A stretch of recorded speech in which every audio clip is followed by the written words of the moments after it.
What up, YouTube? I'm back with another movie review. This time we're doing About Time, a movie that is just releasing today, November 8th. I've actually seen it about 2 weeks ago now. I've been meaning to review it, but since I just got this whole shindig rolling yesterday, here we are. Let me tell you flat out, I absolutely loved this movie. This is one of the best movies I've seen this year. There are a lot of movies coming up that I haven't seen. There are some movies that are already out that I haven't seen yet. So, while I believe it will be probably still be on my favorites list at the end of the year, it won't be in the lofty position that I have it now. Because right now I would consider it probably the second best movie I've seen this movie season. Only to The Place Beyond the Pines, because that movie was unbelievable. So, getting back to this film, About Time, it's directed by, let me see the dude's name, Richard Curtis. Not a household name, but he was also the guy that directed Love Actually, Notting Hill, some other films like that. I've only seen I didn't see Notting Hill. I saw Love Actually, and I actually enjoyed it. Actually, get it? But not nearly on the level that I enjoyed this movie. Your leads in this movie are Domhnall Gleeson playing Tim. You've got Rachel McAdams playing Mary. You've got Bill Nighy playing Tim's dad. And then they're the main characters. You've got Tom Hollander playing Harry, who is just a scene stealer. He's a curmudgeon of a playwright who everything is so negative. He hates everything, but you know, you just kind of grow to love him, and he steals every scene that he's in this movie. I really wish he was in more scenes. But anyway, getting into the plot, I'll try not to do any spoilers, like always, but you never know. If I say something, then what can you do? You're watching a review.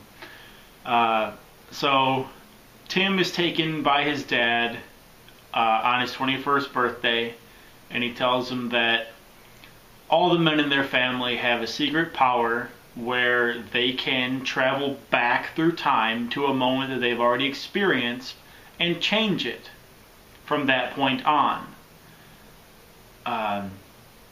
You cannot go in the future, you can only go in the past, and it has to be something that you experienced or that happened already. You didn't have to be there.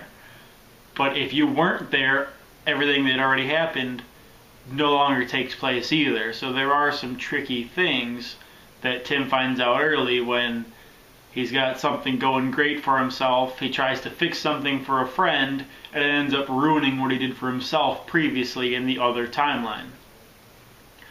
The time travel in this movie can get a little confusing. It's hard to keep track of what's going on. It is used to humorous effect, and it works very well. But there are some parts where it's a little over your head, and it took me a little bit to actually figure out, you know, they explain it, it was still hard to actually figure it out in my own head why certain things had to happen the way that they did. But it all does make sense, it just might not be immediately clear. Moving on, so, you know, Tim's got this magic power, and he doesn't believe the dad, and so he runs into a closet, and he remembers from the night before, which was New Year's. I believe it was the night before, maybe a couple days. And he goes into a closet, and he remembers going back when he should have kissed a girl on New Year's Eve, but he didn't. You've probably seen this shot in the trailer where he gives her a handshake. Well, he goes back again, and he realizes, hey, I'm still at this party.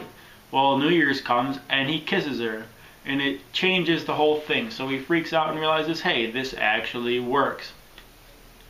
So he's kind of afraid to use it at certain times. He's afraid to do different things. But he starts using it here and there for you know, different reasons.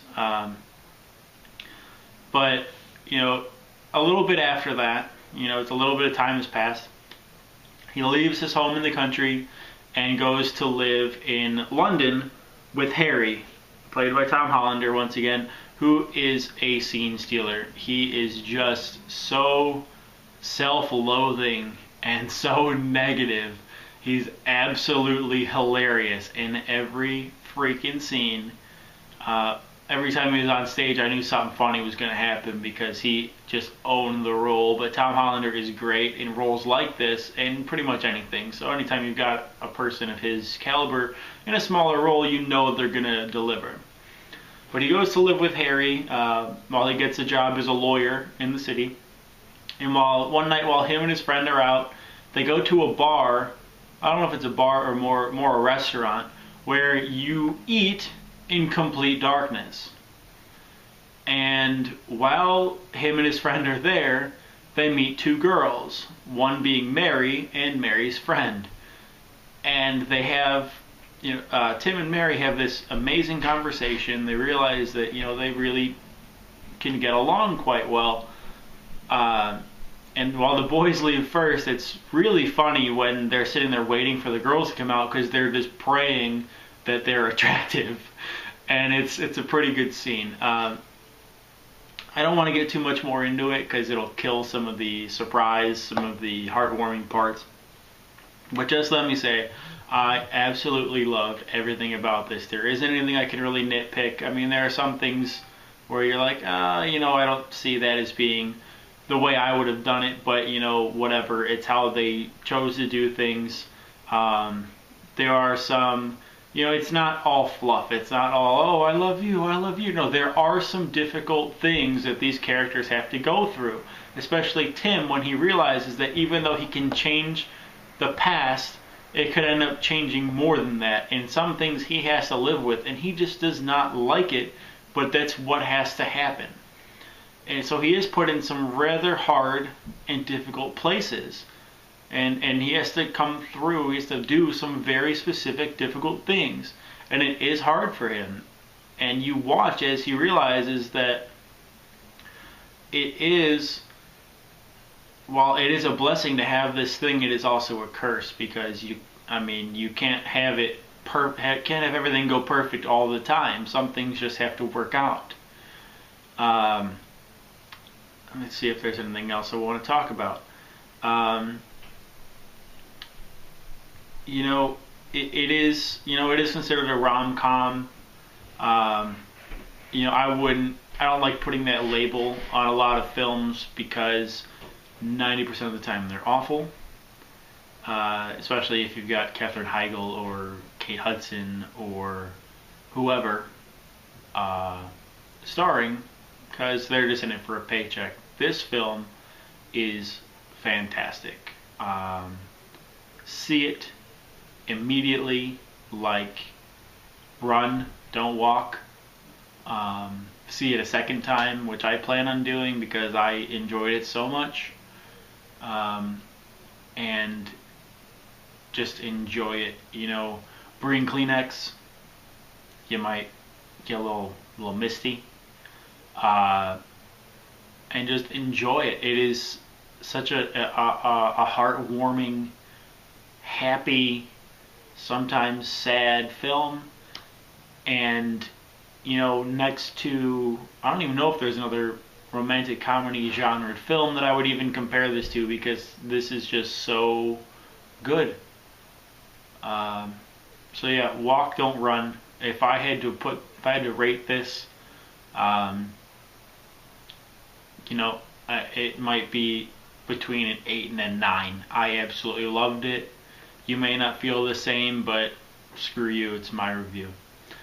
So yeah, if you agree, disagree, leave a comment, kill the like button, tell people about my reviews. I got like 5 views on the last one. So yeah, thanks a lot. Thanks for watching, and there's more to come. Thanks.